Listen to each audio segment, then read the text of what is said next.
Hello, and welcome to another episode of Coach, a show about perspective. I'm Coach Samuel Barclay, founder of the VA Titans.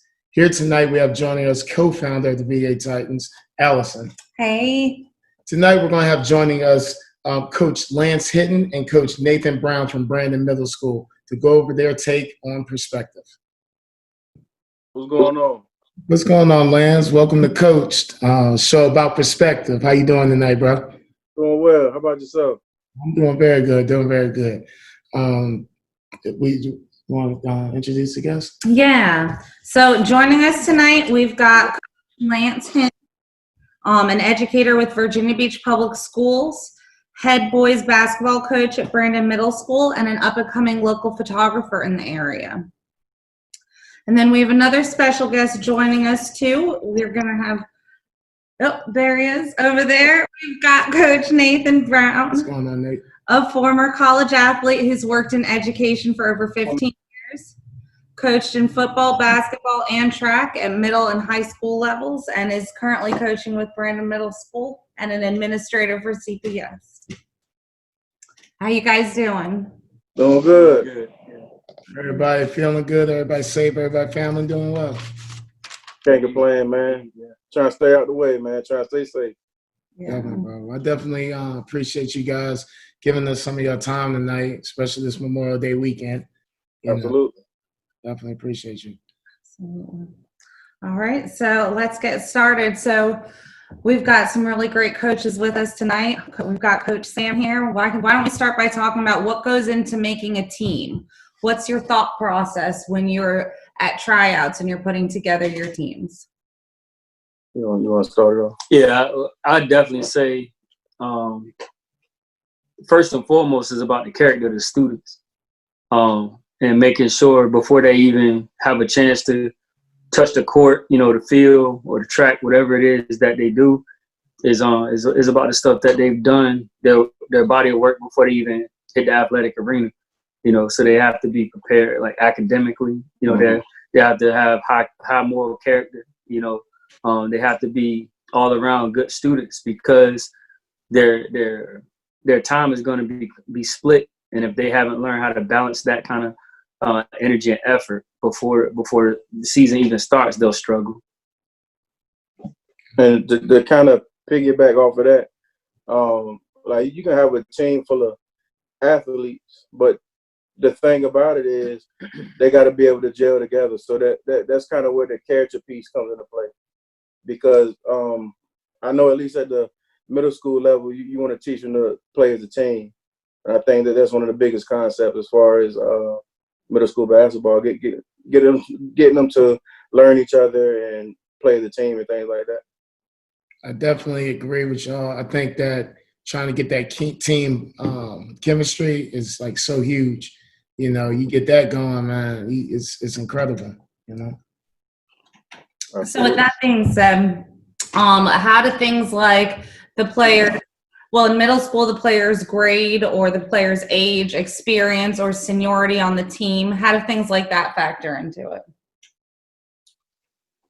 Well, in my experiences, it's one of those things where, I definitely have my older students to kind of lead the way for my younger students to set the example, because they have the experience, especially if it's, say if you're at the middle school level or even if you're at the high school level, if you have, your older students that are modeling the behaviors that you want, then the younger students will follow suit, and they won't resist and they won't buck the system, so to speak, because, at the end of the day, everybody wants to be successful. So if you have success and your upperclassmen are modeling, those things. So if it's, for example, wearing a shirt and tie, if it's, making sure that they're doing their work and not being silly in certain times, making sure that the upperclassmen model those things,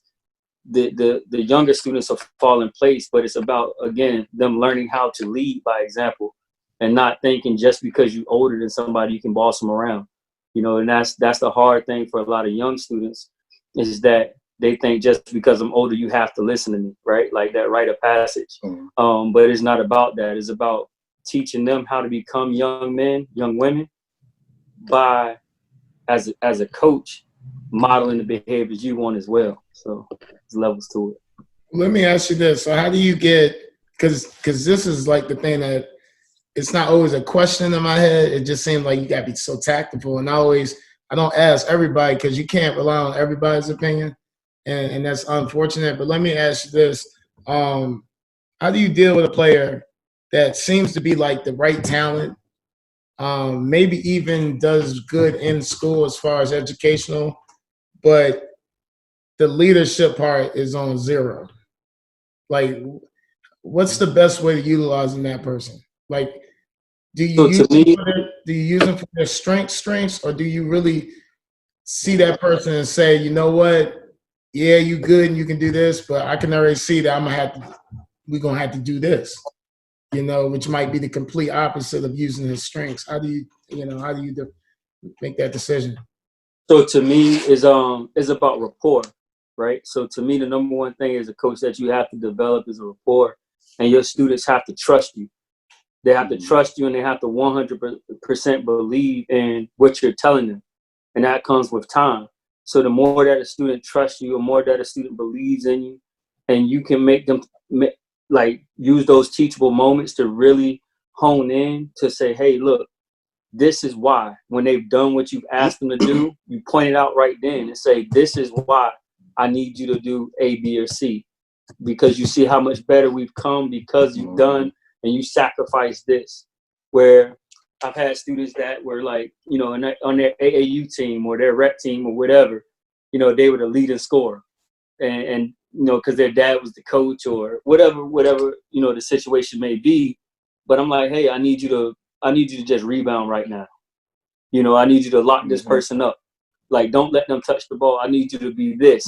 So if they can understand that and they're successful, again, success is the ultimate teacher for young kids. Everybody wants to feel accomplished. If you're asking them to change what they feel is their strength and they're not being successful with what you're asking them to do, they'll resist it. But if they sacrifice and they're successful and the team is successful, they're more apt to kind of understand it and really buy into what you ask them to do. And I also think that building those relationships are important, man. They're real important. Like, if you got a good rapport, like Coach was saying, with the guys, they do anything for you. They do anything for you. So that part about building a relationship is essential as far as if you're looking for that particular player to be a leader. It may be games in which, I'm just like Coach was saying, I may need you to rebound this game. I might need you to hit your free throws, whatever the case may be. I need you to, because they can affect the game in different ways, is what I'm trying to say.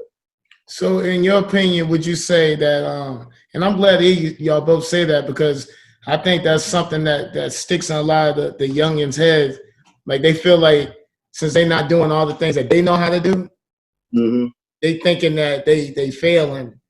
And I think when they hear y'all say, nah, I really need you to do this, bump everything that's going on, this is really what's going to put you forward. See, that's where they get not very confident. I do notice that, and I do agree with y'all on that, because that's big key points, and they don't see that. They see, well, like you said, I can score all the points on my rec league or AAU team. You see me doing this, you see me doing this, but what they don't get is what you're really trying to build, and that's the part that they really don't understand how important that is. So yeah, I do agree with you on that.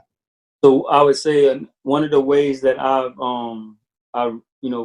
when I was coaching a lot of different sports and really, really heavy into coaching, one of the things that was critical for me, I always told my kids, when you leave, you have to give back. And what I mean by you having to give back is I need you to come to the games, be a part of this family. It's not about a team. It's about developing a family, a culture. Because what you got to understand is that these kids are going to follow in your footsteps. When you're a senior, they're going to be on your team.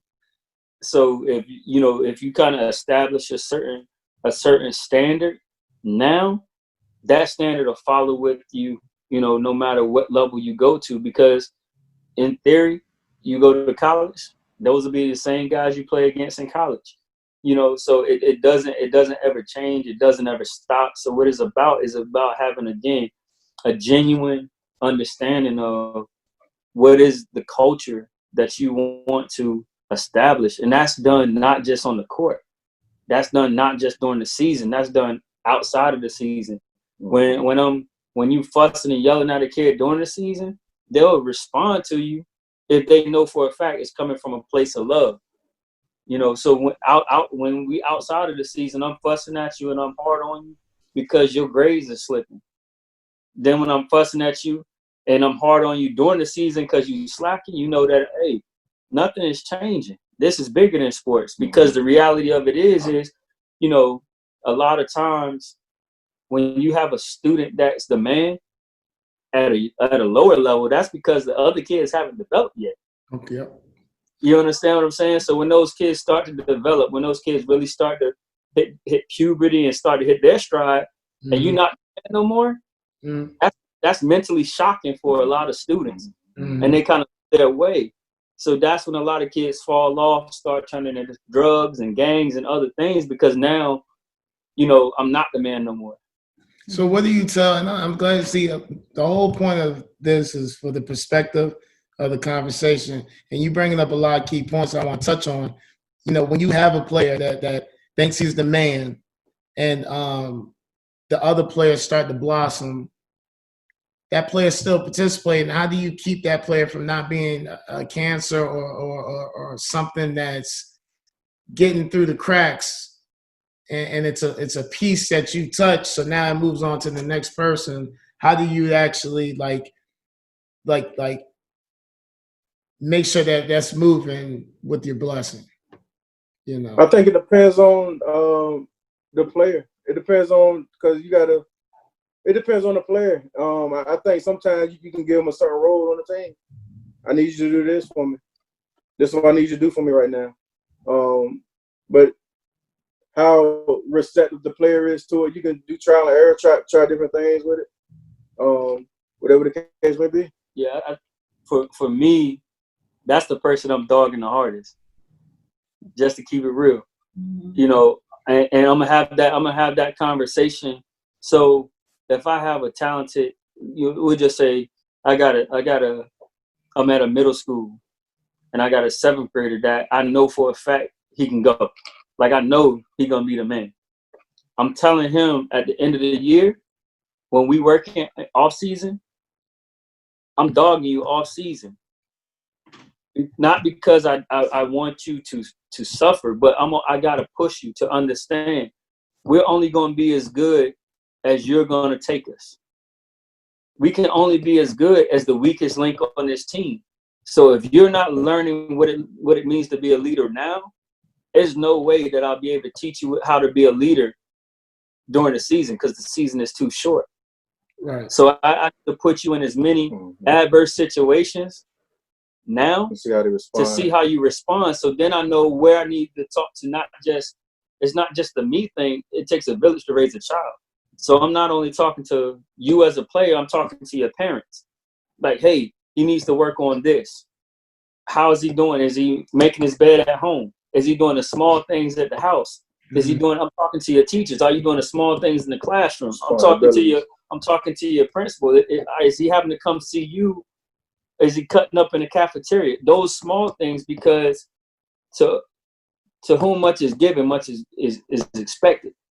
And heavy is the head that wears the crown. And if you say that you want to be great, we're going to see, because greatness is an everyday process. A lot of kids think, I want to be like Steph Curry, or I want to be like this person or that person. I'm like, do you understand what it means to shoot 2,000 shots? Do you understand what it means to be up at 4 o'clock in the morning? The grind that goes behind. I'm like, behind the scenes. let me show you what that feels like. Let me push you so hard that when you feel like you're gonna throw up, okay, now that's only the first half of practice. that's what they go through on a daily basis. So, you know, I tell the kids, like, I thought I knew what hard work was when I got to high school until I got to college. Mhm. And then I thought I wanted to go to the NFL until I realized it's a whole different beast of Yeah. animal Yeah. at the college level. Yeah. I'm like, everybody is not built to go to the NFL. You got to understand that everybody is not built to go to the NBA. And the thing that separates people that are good, everybody at the next level. So everybody in middle school was the man on their rec league team. Everybody in high school was the man at their middle school team. So that means that, guess what? Everybody in college was first team all state, first team all this, first team all that in high school, whatever high school they went to. Mhm. So guess what that means when you go to the league? Everybody in the league was the man in college. And those people get embarrassed. It's By real. other- Like you said, it's levels. It's levels. So speaking about different arenas, rec, AAU, middle school, high school, college, talking about growth, Mhm.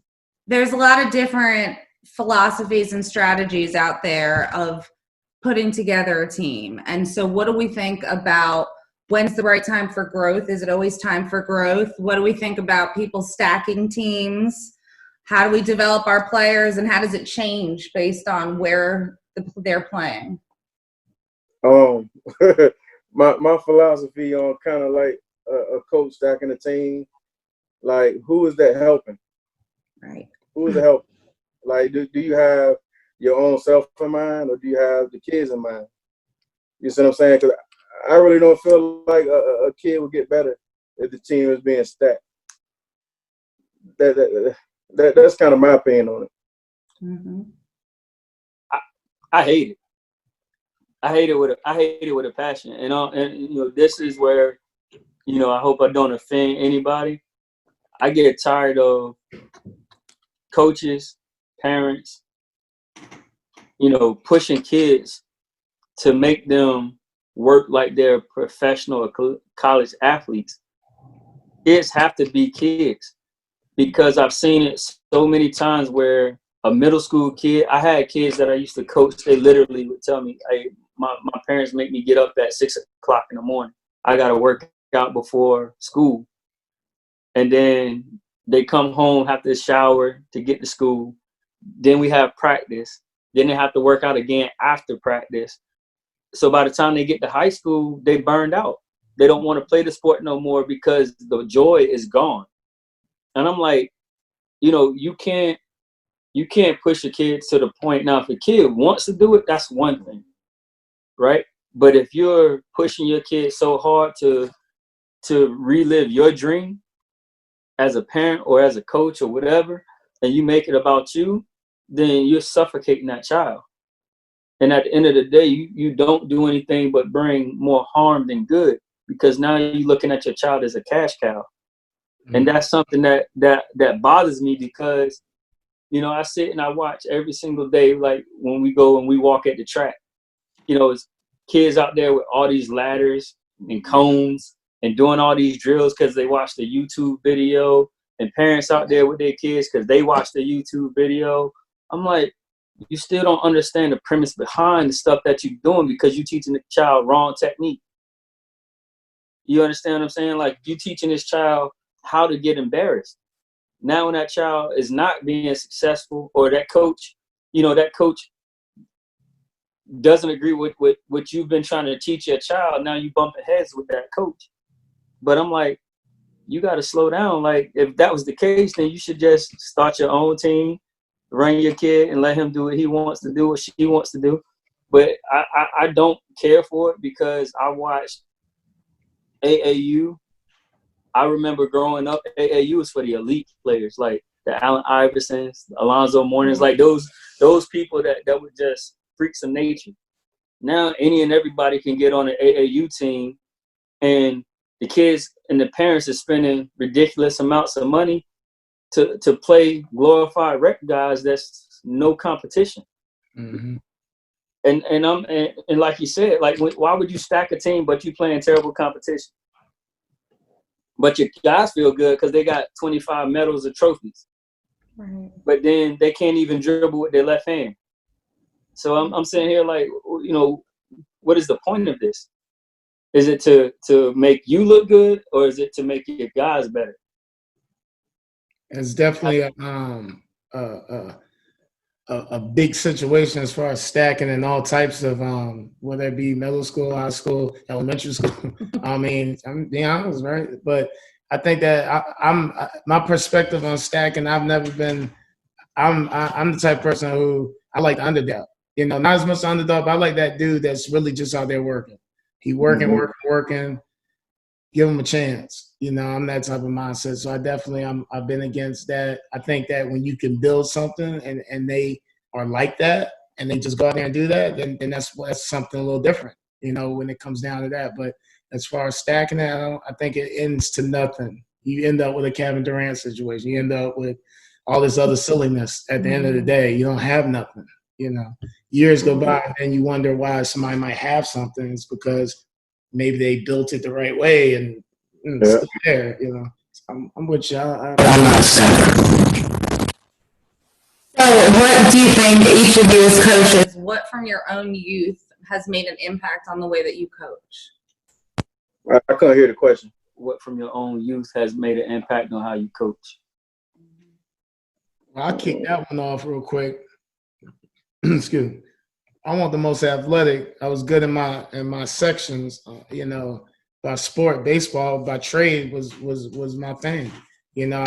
And I brought up all my kids who I coach, you know, baseball. I shot out over anything and everything. And the reason I like coaching now is because somebody had to expose me to that, you know. And coaching, you got an opportunity to expose so many people to more than just the primary sport, you know. You might be like, you know, dude, yeah, we out here on the basketball court, but man, you might like volleyball. You know what I mean? Yeah, you good, but come on over to the volleyball court too. Let me, you know, and coaching allows you to really see these kids and give them the opportunity to really pass along a lot of the stuff that you've been through in your journey. So that's something I got from my childhood that I stick with now. Yeah. See, I was primarily a football player. Coming up, getting the opportunity to be around different coaches. I know the title coach is such a powerful title. And I was able to see all these great coaches being a sponge around them, seeing how they impact people, not just on the basketball court, but in the community also. Seeing one of your old players in the Walmart, they're running up to you, coach. Those memorable moments like that, man, you make an impact outside of basketball. That's why the guys always hear me say this thing is bigger than basketball. That's kind of my forte as far as my coaching. I had a chance to meet some great coaches, like some really, really like Hall of Fame coaches. I met Eddie Robinson. I played against him when we played Grambling. I met Doug Williams. You know, my coach Joe Taylor. You know, I've had, you know, some great coaches. Coach Wirtz when we was at Kellum. And the one thing that I take with me is about like you said, the relationships. You know, since day one, anything he asked me for, he can get, because he is my brother, and he holds me to a standard that I can't let him down. And I learned that from playing sports. You understand? And he know for a fact, I know for a fact he's not gonna let me down. You know, and having those kind of bonds, those life lessons that sports teach you is what I've learned and I take with me. Like you said, I'm not the tallest, I'm not the biggest, I'm not the fastest, but at the end of the day, nobody's gonna outwork me. Yeah. And I know he got the same mindset. We have a worker bee mindset. And when you have individuals, much like you said, that you can build off of, that's one thing that I'll take any day versus somebody that's just got all the talent in the world with no work ethic. I'll wear you out. Mhm. I don't It's- what it is. Like if I get through the first quarter, I got you. You done. yeah. You understand what I'm saying? You know, same thing. You gotta throw baseball. I've never coached baseball, but if you got a pitcher that throws 90 miles an hour and used to blowing by everybody, all you need is one person to connect. The whole team can like everything else changed. Now you're not just gonna blow by everybody. Yep. You know what I mean? Same thing. That's any sport. You know, and my coaches always taught me like it don't matter how you start the game, it matter how you finish. Mm-hmm. It always matter how you finish. Don't matter where we start. You know, we might start down, but at the end of the day, again, it's like you said, we always been underdogs. Mm. We've been underdogs since I can remember. And I like I said, I know for a fact I always got somebody that's going to be in the corner fighting just as hard as I am. So that's the one thing that I really hang my hat on is developing real relationships with real people, because now instead of you fussing when things get wrong, go wrong, you're gonna be like, oh, that's my dog right there. I cannot allow him or I can't allow her to suffer, because if you're suffering, I'm suffering. So you're talking about something really important right now, relationships, but also that relationship between coaches and assistant coaches and people working together for the kids. So how important is that chemistry, and how do you balance those roles? So I tell you, as you see, I talk a lot more than he do. That's just my personality.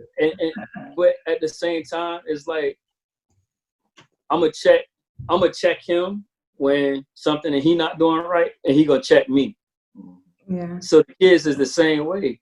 So if they see, oh, that ain't gonna fly when coach see that, so I'm not gonna do it, because if he gonna check him and he gonna check him, then I know he gonna check me.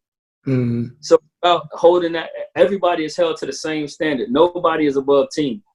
If I say I'm gonna be on time and I'm late, and I make you run, then if I'm late, guess what I'm gonna do? I'm gonna run. If you do this, your consequences push-ups, and if I do the same thing, my consequences push-ups. So it's about having that understanding where everybody is on the same plane and on the same playing field. Nobody above team. I'm not gonna tell you. I'm not gonna ask you to do anything that I wouldn't do myself. Yeah, I've never been a power guy. That's never been me. Because I feel like we all in this thing together. That's to help the kids out, help the kids, help them become better young men, better young women, whatever the case may be. Basketball, that's the easy part. That's the easy part. Getting them to bring their grades up, taking school serious, being respectful to their adults, to their kids, to their team, things like that. Those are the things that we're trying to mold them into. Become better young men and women and things like that. Definitely. I think when it comes to assistant coaches or coaches or whatever the title is, it's one of them things where, like you said, it's about the kids or the youth, you know, and that comes first. It ain't no individual, you know what I mean? It's like that one individual means just as much as your best player, whatever you want to call it. So Absolutely. I'm the type where, man, it got to be about the group, man. It got to be about the team. So if the coaches don't understand that, then that might not be for them, because, you know, that can be an issue, because as a coach, you put the youth in the next person's hands, and you really, you know, you feel a certain kind of way when the coach might not, you know, when someone's not doing them like they need to be doing them. You feel a way because you know how you delivering them, and you like, you know. So yeah, I think coaching, you know, assistant coaches got to be. Really, that title assistant coach. It sounds secondary, but honest to goodness, man, your assistant coach, for real, it's just a name, because you can't get a lot done without. Just Absolutely. That's one thing that I learned is, like, you know, as an administrator, it's like I have assistants, but the bottom line is great leaders understand what their weaknesses are. There's no great leader that's good at everything, but every great leader understands what their weaknesses are and finds somebody that's great in their area of weakness and make sure that that person helps elevate them to that next level. Put them in a position. You know, so it's just about understanding, like, hey, you know, when he told me he got the job, I was like, tell me what you need me to do. Yeah. I'll give you whatever experiences and, you know, whatever little bit of knowledge I have is yours. But at the end of the day, you know, when we have conversations, I was like, you know, my first year coaching, this is the hiccups and hang-ups that I ran into. And I was like, the game gonna move real fast. You know, I'll never forget my first game, I burned all my timeouts in 2 minutes. You know, so I'm like, hey, don't go down the same road that I went down. So it was like, again, like, hey, this is what's about to happen. So if I know what's about to happen, as your assistant, it's my job to make sure I calm you down. Hey, you probably want to take a timeout right here. Hey, you know, this person look a little flustered. You might want to talk to the referee about this. Just because if I have that experience and you don't, why would I hold that to myself? Why would I hold that knowledge that can make you successful, make the kids successful, make the team successful?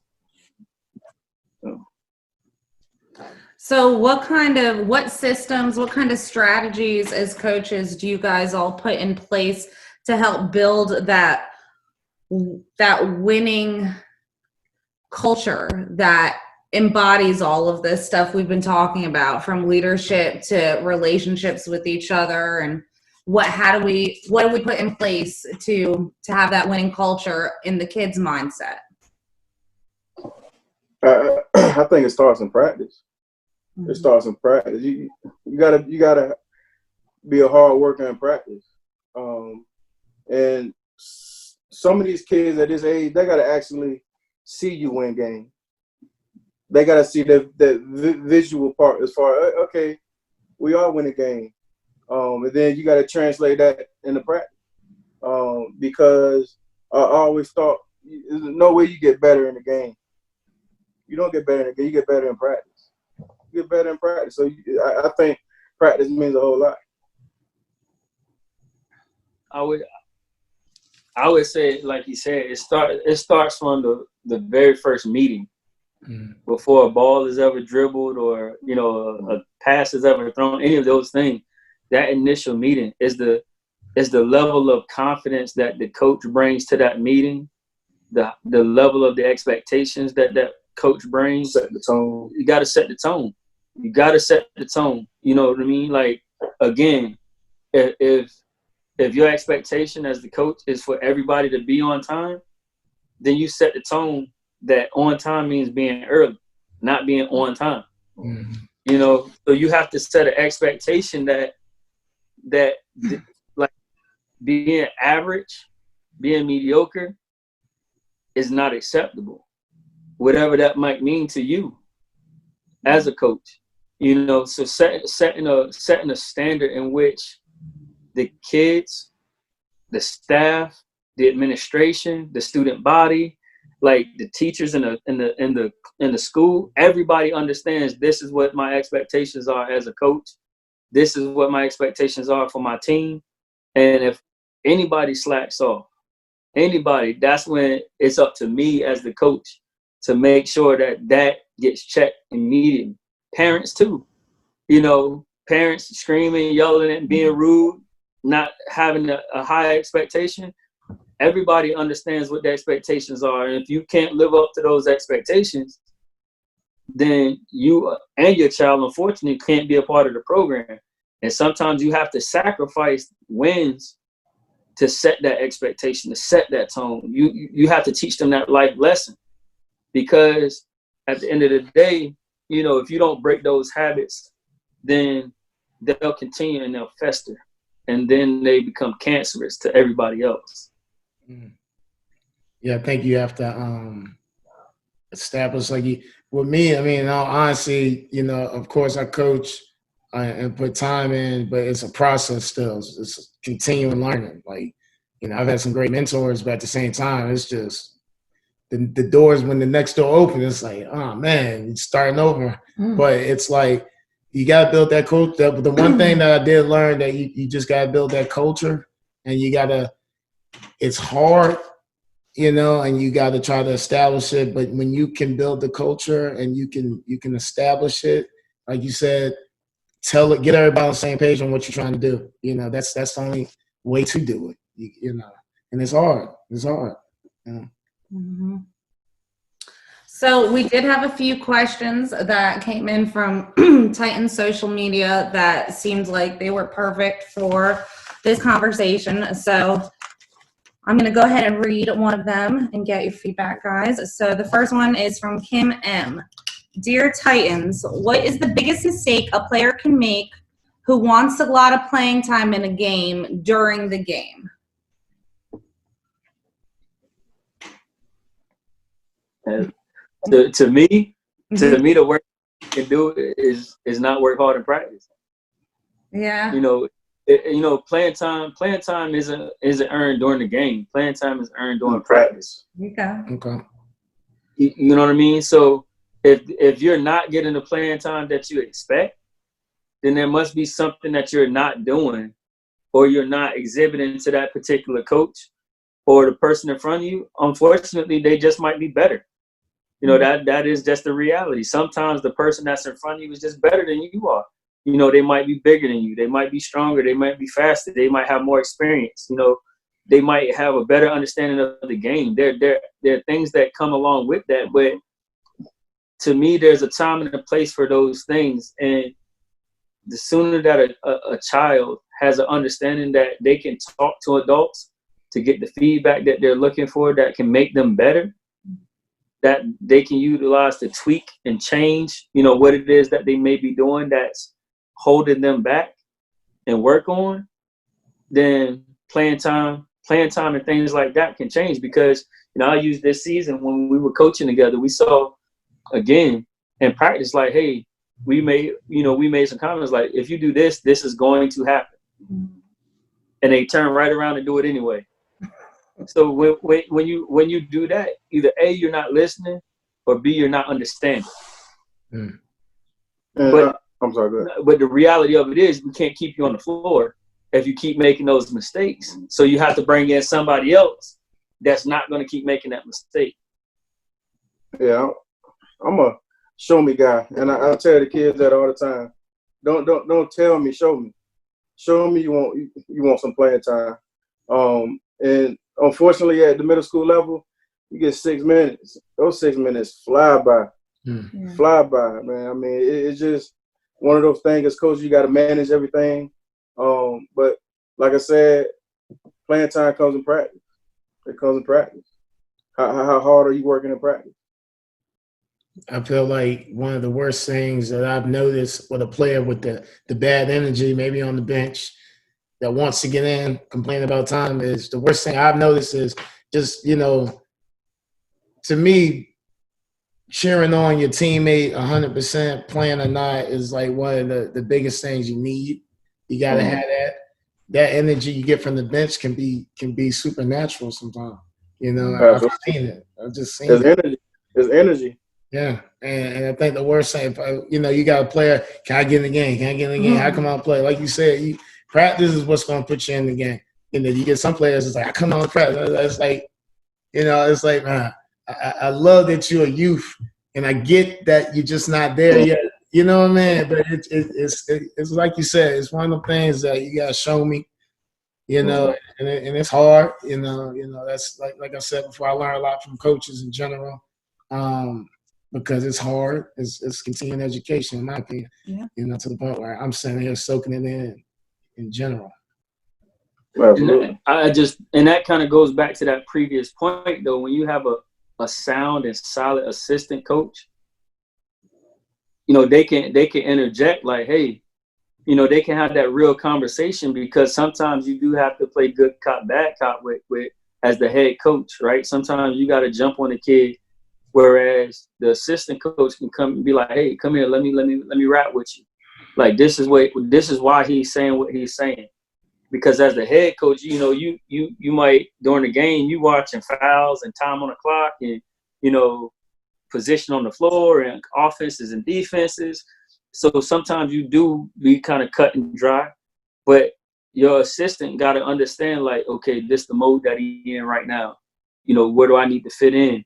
So it's like they got to be that putty dude that's can mold and fit themselves into any scenario situation to fix anything. That when your assistant see, the kid moping, hey, come here, this is why you're not playing right now. Mhm. You right now language. because this is a scenario in which in practice you've done da da da da da da da da. So if you want more time, this is how you show that. But you moping and bring those bad vibes is not gonna make the head coach look down the bench and say, hey, come on. They're not gonna put you in because you moping. They're gonna probably give you even less time. Yeah, try to get you out the bench somewhere. Get them out of here. You know, the energy. All right, our next question is from Jesse R. Dear Titans, my daughter plays on her high school varsity team, but her coach does not play her in her normal position that she feels she's strongest. What advice would you give her? You can give me an example. Okay, so you got a player that plays a certain position, but the coach wants them now to play a different position. Yeah, I guess maybe in rec or in other teams, they had a position that's their position, and her school coach, it sounds like, doesn't let her play that position. And see, to me, that's where you had the conversation with that child and also that parent. Because a lot of times, the child might want to play, well, on my rec team, I play quarterback. Or on my softball team, I pitch. Or I play shortstop. Or I play this or I play that. But the reality of it is that it's again about clear and consistent communication. To where if you can make a child understand, the more versatile you become, the more priceless your value becomes to that team and to that coach. Because if all you know how to do is play one position and somebody is better than you at that position, you're never going to see the field. So it's about versatility and understanding, like, you have to be able to play all positions or know something about all positions, because you never know. As a leader, I need you to be able to do it all. I can agree with that. I think that. Now, is this just? I'm thinking like this is just offensively. Like me personally, you play defense for me, you can play for me any day. You play solid defense for me, you can play for me any day. So yeah, that's kind of all I had to say about that. I think some coaches, it's a tough one, because the reason you have rec and then you have middle school and high school, the reason you got rec is because it gives the kid an opportunity to play. Yeah. They may not get a chance to play. And like you said, AAU was really for that stellar talent to give them a chance to go against other stellar talent. Ain't no point in me playing against you. Let's make something play against real work. And but now you got a lot of players that they go through this cycle of rec, AAU, school, and they playing different stuff. And I guess they're playing against the same kids too. And then they're playing the same kids and they're being successful. And so I guess sometimes you'll play for another system, maybe with some of the same kids, and then you don't seem as successful. So then you have a player that that's crazy. Cause a young lady that plays was at that issue, but she and they had her actually playing in a position that honestly she could have played both because of her size. But like you said, maybe there was a player that just could play better in that position. So the coach was like, "Shoot, I need you here, even though you good here, but I can use you here because the other person I got here is just a little bit better." So I can see that, and that's true. But it's like, how do we relay that? Like you say, you had a conversation with the parents and the kid. And I guess that's all you can do. You know what I mean? You can't do everything perfect. So coaching is one of those things you do have to just have. It's hard.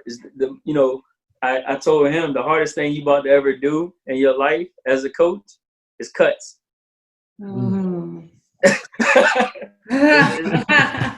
it's the worst. It's the worst day of your life because for a lot of kids, it just destroys It them. does. But at the same time, if you do it and you're really trying to develop that rapport with them, then they'll understand it. Some kids, they won't, and it is what it is. But when you try to do it from a genuine standpoint to say, listen, I didn't just, it's just not a numbers thing. Sometimes it really is a numbers thing. I only have 15 jerseys and you're my 16th pick. Yeah. But I didn't just haphazardly not choose you. I didn't choose you and give them specific things and just be honest with them. And then again, have that same kind of rapport with your students and parents. And that's the thing, especially teaching, and coaching with younger kids, like I said, rec leagues, middle school leagues, you do have to really get the parents to understand, like, hey, we're going to do everything we can, but there's only so much time that we have. So we don't have to do a lot of development. We have to take the best, guys or girls that we have and go with it. So timing is an issue and and things of that nature. So there are a lot of factors that come into it. That's a big thing, and I think a lot of parents. I'm a father myself, and I realize it, but I don't think a lot of parents realize that time frame, the amount of time you got to do what you got to do, and that really changes decisions you got to make. So I think that actually is a big deal. I don't think a lot of people think about how much time. You don't get a lot of time, especially with football. No. And football is, everybody love it.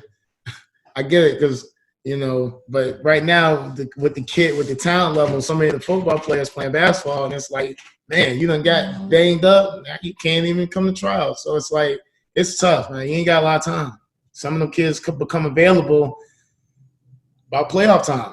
Sometimes. Well, that's actually perfect. Our last writing question, excuse me, is from Eric G. Dear Titans, I want my son to choose another sport to keep his body conditioned and keep his options open. He only wants to play basketball. What would you tell him? It's a numbers game. I had that issue a whole lot when I was coaching because, again, when you are the tallest kid, because you kind of grew a little bit faster than everybody else. When you 5'10" in the 7th grade, you think you're going to be a giant until you don't grow no more. So now you're a senior, you still 5'10", and everybody else is around you. Now they 6'2", 6'3", and you still trying to play center on the basketball team. Not very likely. Yeah. So the thing about it is that you have to just be. I always tell students is a numbers thing. If you're trying to go to college, let me give you some hard facts. A basketball team might bring in 5 recruits that season, 5 out of everybody in the nation. A football team, they're going to bring in 100. I don't know. Baseball, they might bring in 10, 15. I don't know. But just think about the likelihood of what your goal is to do. Because a lot of times kids wait until that last second to switch. Like I had a kid that was at high school, and his freshman through junior year, he only wanted to play baseball. Scared to do football because I might get hurt. Senior year, tries football, absolute stud. Now he stopped playing baseball and want to go try to do college football because he's good at it. And I told him, I was like, I told you this years ago. But sometimes, seeing is believing, and a lot of times, people don't believe it, right? Because they've been brainwashed, to think that, I've been doing it my whole entire life, and I've had success at it. So why change now? Yeah, I brought up mine to play multiple sports: baseball, basketball, football. If it's available, play it. Try different stuff. I think sometimes it ain't nothing wrong with forcing them to play it. He can, I hate to say he can quit, or she can quit, but ain't nothing wrong with bringing your child there. Go ahead, participate. And like it. Yeah.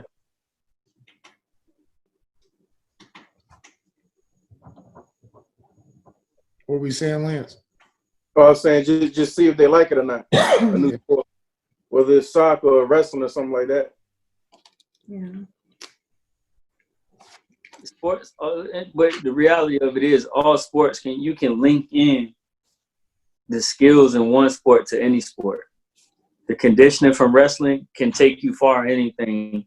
You know, the hand-eye coordination of baseball, you need that for everything. Mm-hmm. You know, the coordination from soccer, you need that balance in any sport. You know, so the versatility of sports is one thing. And I think, again, at the middle school level, by all means, allow a child to be a child. Mm-hmm. But like I said, when they get to high school, it's a little bit different because now, you know, again, people are starting to become elite level athletes. You know, they've gone through puberty and they now are, you know, capable of, you know, putting out grown man strength. Yeah. And, you know, so now it might not be so smart to just, I'm going to haphazardly try to play football this year. You might get yourself hurt. You know, I'll never forget, I tried out for baseball my senior year. I was a good athlete, but those guys have been playing baseball since they were 5-6 years old. I'm scared of baseball coming by my face, you know, making that noise. I'm like, the coach is like, hey, you're a good athlete, but this is not for you. I respect it. Thank you very much. See you later. You know, so it is levels, like you said at the beginning, is levels to everything that you do. And, you know, the more that you can expose a child to the earlier on, I think the better off that the child will be because now they have options. Okay.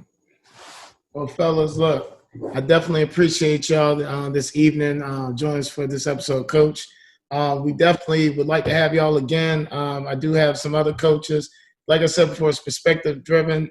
All the shows is different. It's not always questions. Sometimes it's a format where I definitely want it to be something that can be helpful and useful.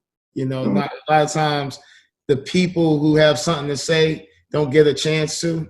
And sometimes, you know, people, you know, those some people don't want to say nothing because they rather put the work in. And that's what this is about. That's what it's purely about. It's just about putting a perspective out there, taking the opportunity to try to let people know that and reach. So I definitely appreciate you guys honoring us this evening with your time.